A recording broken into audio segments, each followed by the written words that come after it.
There are days when everything seems right on the outside. The routines unfold, obligations are met, and smiles appear at expected moments. Yet, within there is a tension that cannot be explained. A silent knot. A feeling that something is out of place even when nothing outwardly seems wrong. Maybe you know that place. A space where your body walks, but your heart hesitates. Where your mind functions, but your soul withdraws. That space has a name, fear, but not the fear that screams, the fear that whispers, that lingers in the margins of your day, that hovers over your decisions, your relationships, your steps, and not because a real danger exists, but because there is an internal disconnection not yet acknowledged. Fear, Napoleon Hill said, is merely inverted faith, an active faith emotionally engaged, but pointed toward the worst possible scenario. It is not absence of faith. It is faith misdirected. It is deep trust placed in pain. Creative imagination directed toward disaster. Florence Scovel Shinn, in her clear, poetic wisdom, called fear a wrong impression about the power of reality. Fear does not arise from reality itself, but from the way the mind perceives reality when it has forgotten who it is, when it's disconnected from its source, when it loses contact with its most intimate truth. Perhaps that is why fear appears even when everything seems fine. Because fear does not depend on external events, it anchors itself in the absence of a firm internal direction. And when that direction is missing, fear assumes control, not as an enemy, but as a substitute, as a provisional law created in the emptiness left by an inner authority not yet claimed. And thus we live in tension even when there's no apparent reason, controlling while seeking peace, agitated while desiring rest. And the most painful part, we blame ourselves for feeling fear, when fear is really signaling that something internal must be repositioned. But there is a path, another inner place, where fear becomes unnecessary, where it doesn't need to be defeated or eliminated, only deactivated. Because fear exists only when you believe it is more real than your vibrational authority. Napoleon Hill said, "Thought, when charged with emotion, becomes creative." That includes fear, but also courage, serenity, clarity. Florence taught that there is a divine impression that can replace all wrong impressions, including fear. This video is an invitation, a call to go beyond trying to control fear, beyond fighting it. It is a path to neutralize it at its root, to install with awareness and presence a higher law, one that, when activated, doesn't just relieve fear, it makes it irrelevant. Because you do not need to fight what you no longer feed. You only need to re-choose the ground from which you vibrate. And once you do that, fear has nowhere to dwell. Because your inner house is now occupied by your presence, by your truth, by your authority. And that indeed is the beginning of freedom.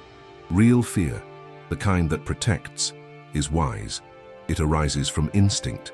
It surfaces to preserve, to defend, to prevent harm. It is biological, it is functional. But there is another level of fear, more subtle, more insidious, more present, vibrational fear. This one doesn't arise from the now. It arises from memory. It doesn't protect, it paralyzes.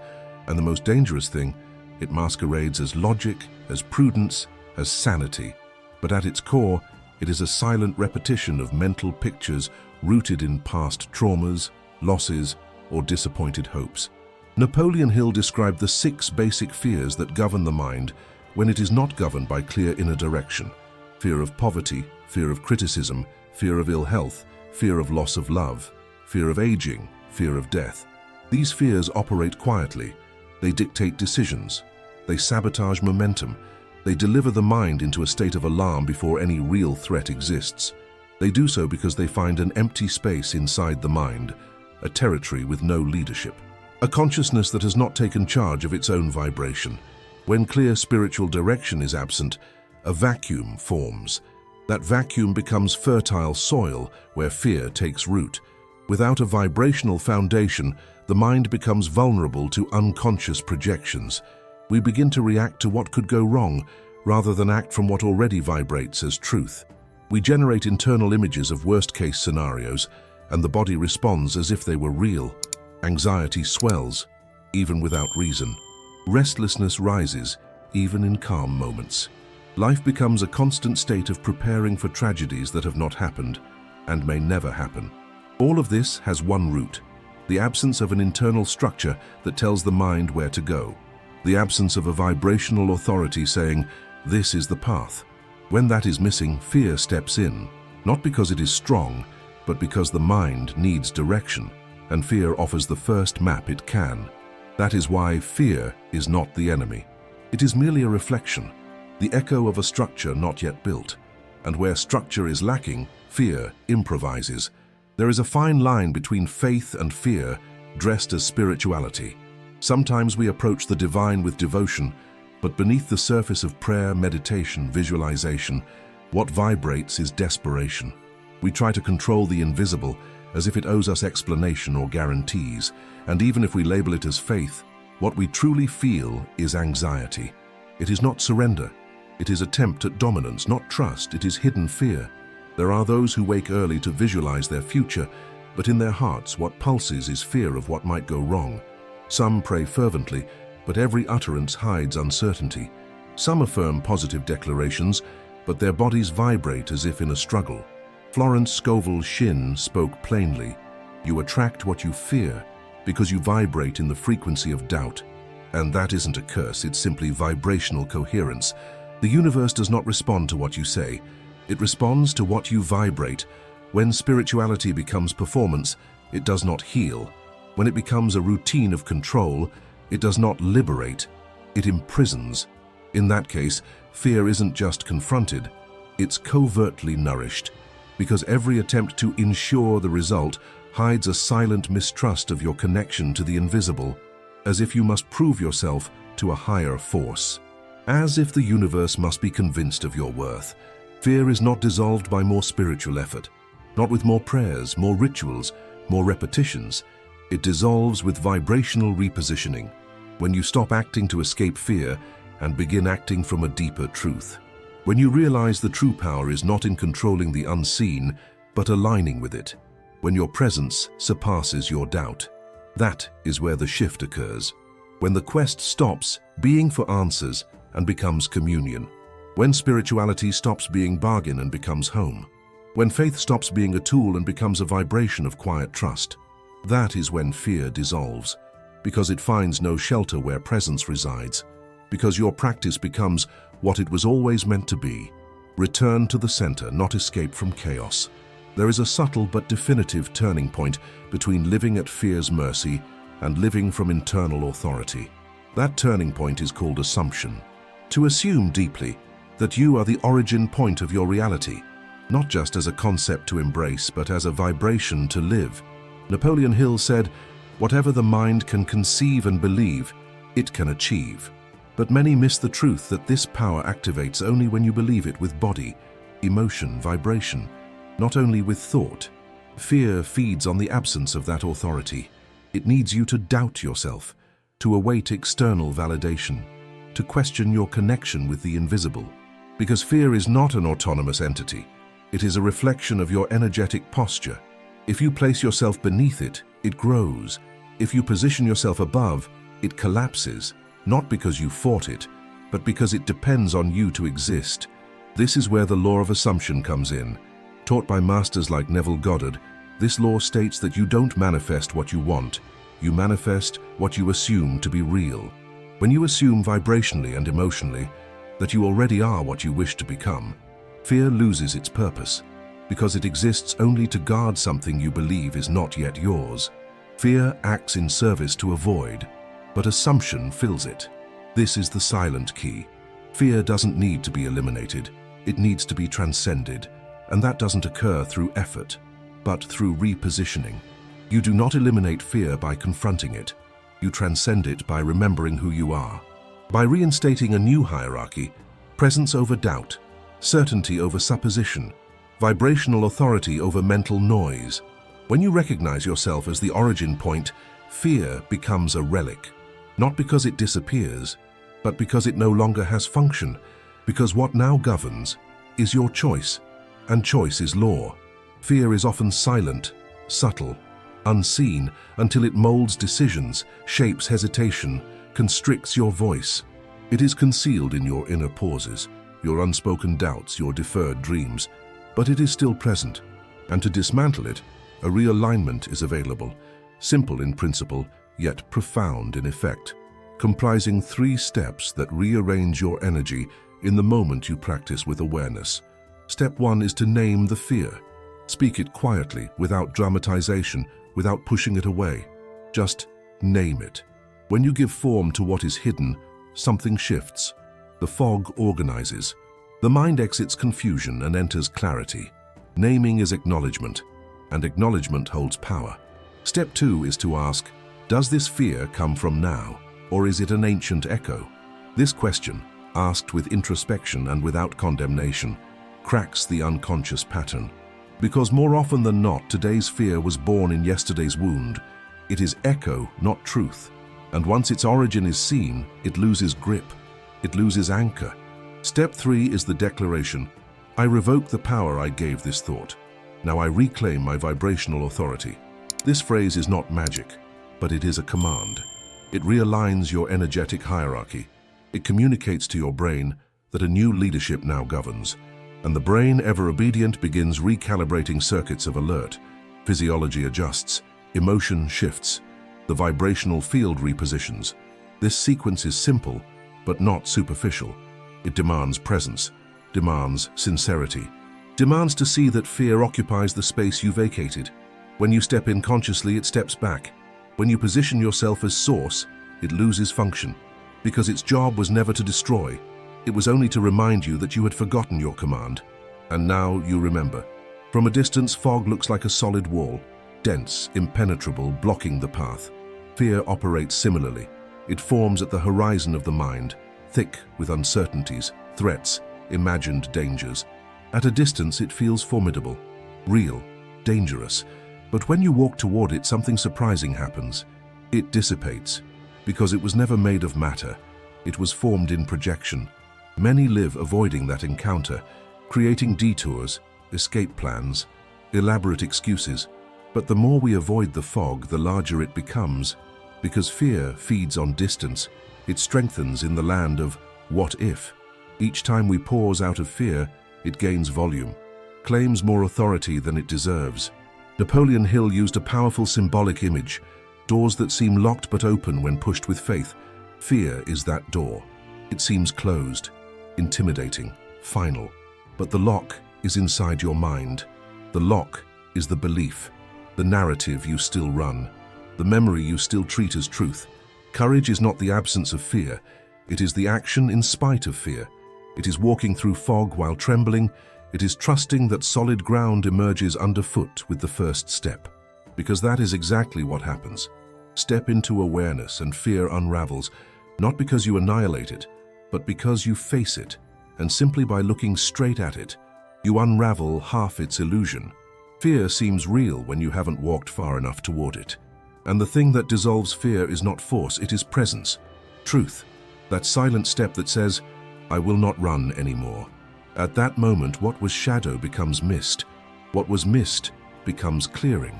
And the path finally shows itself. Fear does not always shout.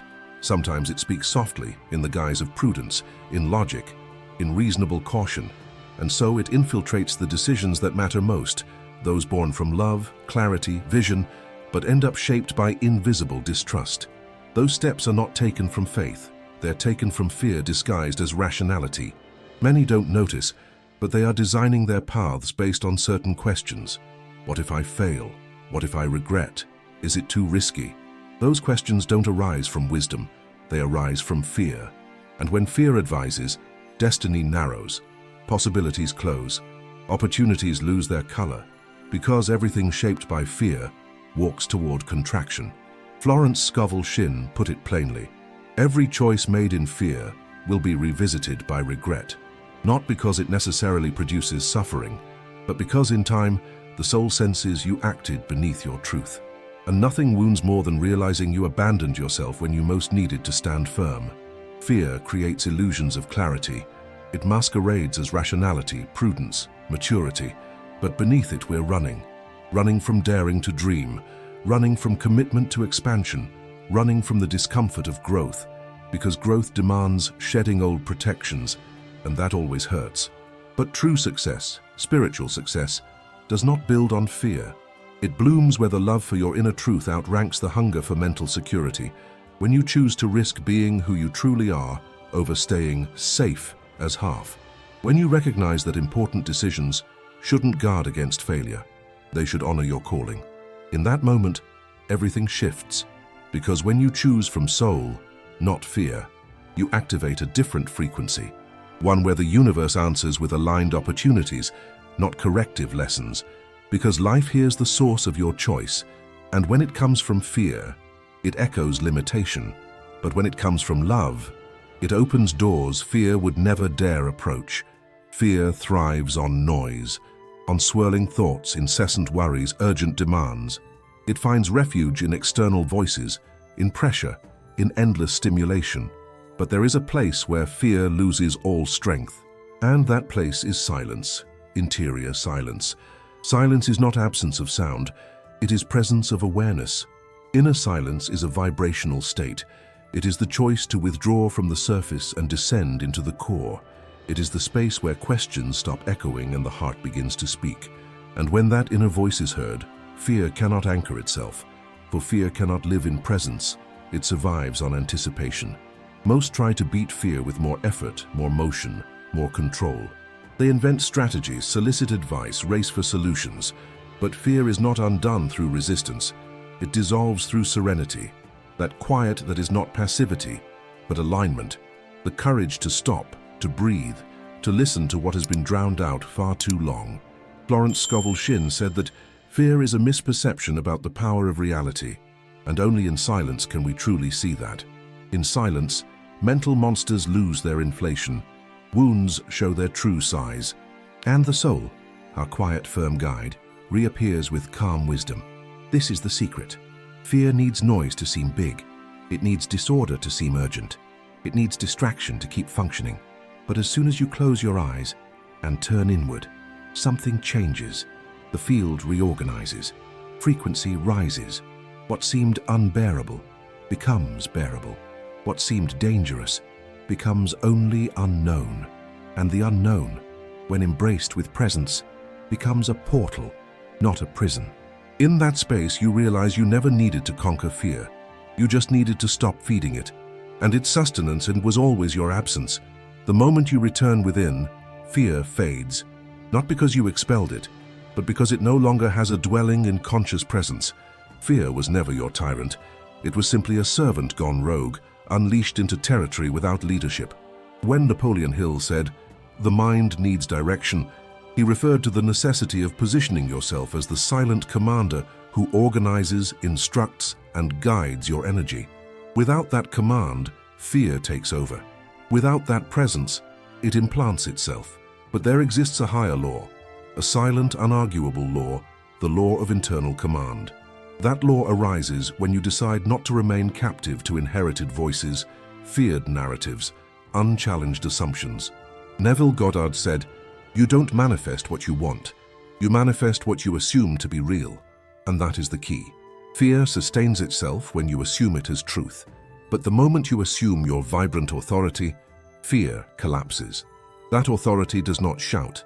It does not impose with force. It radiates. It settles with quiet firmness. It is felt, not performed. And that is what changes everything. Because when you become the origin point of your vibration, fear ceases to be necessary. It no longer needs to alert you, because now someone awakened commands. It no longer needs to shout, because silence holds presence. It no longer needs to dominate, because direction has returned. Fear is thus deactivated, not through battle, not through repression, but through reintegration with your center, by reinstalling your sovereign self. And as this occurs, you perceive something deep. Fear was an old structure, upheld by voices that never belonged to you. A symbolic wall erected from misinterpreted experiences. But now when you see it, you see you need no longer carry that architecture, that your field no longer vibrates at that level, that your mind, when positioned in truth, no longer admits doubt as permanent guest. And in that moment, transformation completes, because fear does not need to be defeated. It needs to be recognized for what it is, a reflection of the past, an echo of absent consciousness. And when you choose to no longer feed it, it leaves, not with fanfare, not with spectacle, but with the same subtlety with which it arrived. The true law that destroys fear is not foreign. It is interior, invisible, yet utterly powerful. It states, "You are not what you fear. You are the one who chooses what you feed." And in that moment, your destiny shifts direction, because now your truth leads, not your fear.